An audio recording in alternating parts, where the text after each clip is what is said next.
this bite-sized learning video, I'll show you how to manually reflash your Edison board that's attached to an Arduino breakout board. If you've been working with the Edison for a while, you may have used the process where you unarchive the new image to the drive that's exported by the Edison when connected to your laptop or workstation. This method is no longer available as the latest image is too large to fit on the exported drive. We're going to start at the Intel site for the Edison, and searching for Intel, IoT and Edison should get you the link to the site. Once there, select the operating system you're working on, and I'm using a Mac in this video. You should have the basic setup complete. If not, follow the instructions on the Intel site. And I'm now going to show you how to manually wipe and reflash the Edison to the latest image.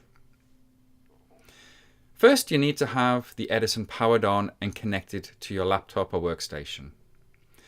I found that connecting through a USB hub to be a little unreliable, and I've also found that some laptop USB ports do not supply enough current, so using an external power supply may also be advisable. You can use any power supply that delivers between 7 and 15 volts DC current with at least 1500 milliamps. The next thing is to ensure the switch on the breakout board is set to device mode. This means the Edison will act as a peripheral device to your laptop or workstation. To set device mode, the switch should be set towards the two micro USB ports. Now connect a USB cable to the micro USB port nearest to the mode select switch and to your laptop or workstation. Optionally, you can now connect the external power supply too. If you want to monitor the reflash, you can also attach a second USB cable between the Edison and your workstation or laptop. This time the connection will be to the micro USB socket closest to the edge of the Edison breakout board. This connection can use an external USB hub without any issues. So if you're going to monitor the reflash and you have the second cable connected, you can open up a serial connection to the Edison.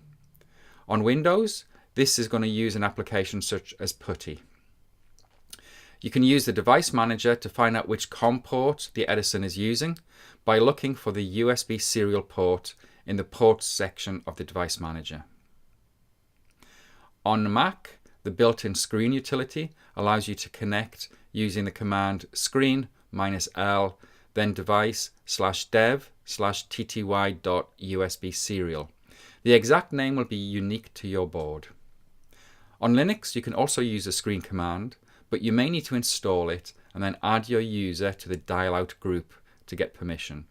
The port for Linux is /dev/tty-usb.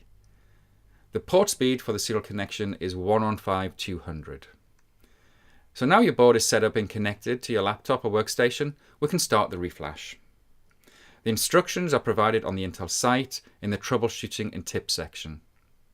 Go to the How do I update/flash the Intel Edison board firmware manually topic and follow the instructions. Ensure you are in the correct section for your workstation or laptop, as the instructions for different operating systems are different. You need to install some additional software before you begin the reflash. You'll need to follow the instructions to install the device firmware upgrade toolset for your operating system, and this is a one-time setup.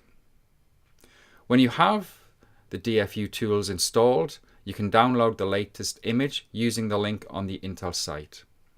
Once downloaded, you need to unarchive the image, and this can usually be achieved by right-clicking on the image in your file manager and then selecting to unarchive all the content. If working on Windows, you will need to copy some of the DFU files to the location where you unarchived the Edison image. Then open up a command window or terminal window and change the directory where you have extracted the Edison image. You can then run the command flash all. On Windows, this is going to be a BAT file. On Mac and Linux, it's going to be a shell script file. Once running, you're going to be asked to connect or reboot the Edison. And as we started with the Edison connected, you can press the reset button for a few seconds and then release it. The Edison will now reboot and will be reflashed. This should take a few minutes. If it finishes quickly, then the reflash has not worked. You should see output similar to what you can see in the screen capture in the video. Here I'm showing you the output from the flash all command and also in the terminal window connected to the serial port.